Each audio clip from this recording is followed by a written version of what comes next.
I want to show you how to make a repeat pattern, and it's actually surprisingly simple, just following a couple easy steps. So make a new document, and I want you to make it 4 inches by 4 inches. It could actually be a 3 by 3, a 5 by 5, a 10 by 10, but let's just start with 4 inches by 4 inches, and I'm going to show you why this is important. Now I've already got a page started, so if you look at my rulers up here, you'll see it's a 4 by 4. I also wanted to show you some examples of some other repeat patterns which are pretty darn neat. And I want you to do something as cool as these. It can be of any content, any subject matter, but some of them are really nice, and these have a lot of different application, as you can probably imagine. So all of these are repeat. Isn't that neat? These are obviously examples of multiple repeats. But anyways, let's go back to our page. So I'm going to zoom out just a little bit. I'm going to go ahead and open my swatches, and I'm going to open my symbols. Okay?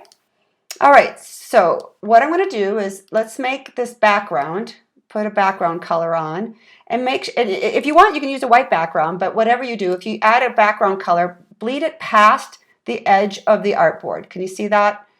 Okay, this is important, and it's also important not to put a stroke on it, right? Make sure you have no stroke on this. I have already grabbed some symbols together. I want you to create your own symbols and your own artwork, but for this exercise, I'm just going to grab something that was in the Illustrator library. And I'm going to put a ladybug, I think it's a ladybug. I'm going to put a ladybug here, and I'm going to drop a butterfly over here. And let's do that. And I'm going to turn it a little bit. I might have to reduce it down some. Okay.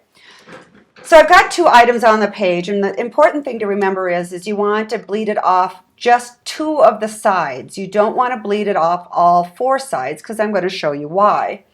So I'm going to grab my ladybug. I'm going to go to Object, Transform, Move,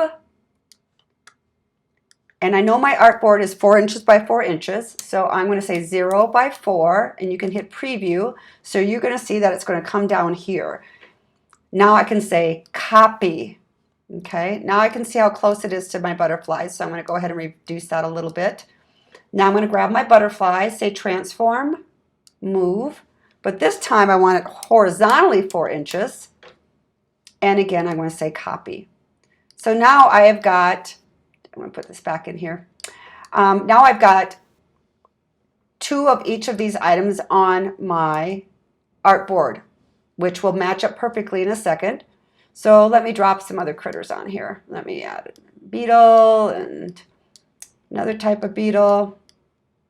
Let me put him in the middle, give him a little bigger. Oh, I love bees. Let me put some bees on here.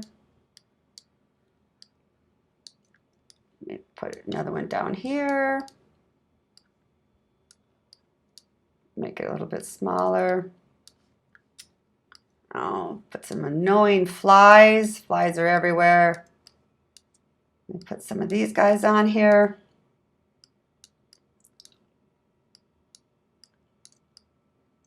Okay.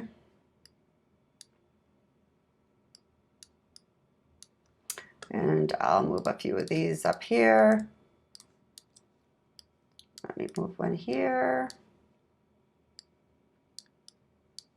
And I'm just kind of filling in some of this space here. And then I'll grab some of these over here. Okay. All right, so now I've got stuff on my artboard. Okay, so now what you need to do, which is kind of neat, in fact, we will grab, actually put my symbols back away and pull out my swatches again. So what you want to do is you want to grab all of this. So take your cursor and grab all of this content that's on your artboard. I can zoom out a little bit further. So I'm grabbing all of this, and I'm going to drag it and drop it onto my swatches. And you can see it's right here. Now this is an important step. Make sure you click somewhere on your desktop or on the clipboard here and deselect this. Do not have this selected when you do the next step. So I've let go of everything. There's nothing selected here. Now I'm going to open up this. So I'm going to double click on this, and I'm going to call this my bug pattern. Whoop. And I'm going to change my width. Whoops, another name. Oh, I already have this. So bug pattern 2.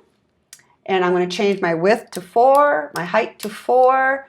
For now, you can just leave all of this left alone to default. So now we're going to say 4 by 4, and you're going to come up here on the top left and say done.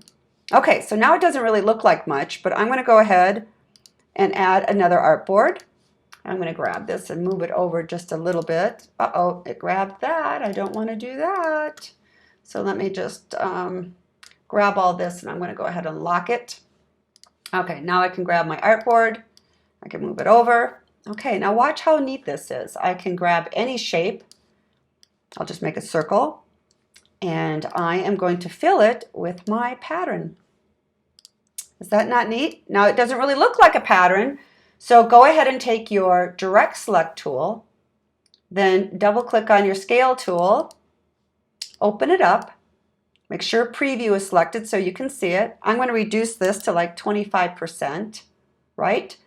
Here's the deal. If I just say, I'll tab down. If I have both of these selected and I just say let's transform the object and transfer the pattern, everything will reduce at the exact same size. But I don't want to. I want to show you how this repeats evenly. So I'm going to uncheck transform objects, and now you can see that the pattern is actually inside of here. And I can make it as small as I want, and you're going to see that my repeat pattern works perfectly.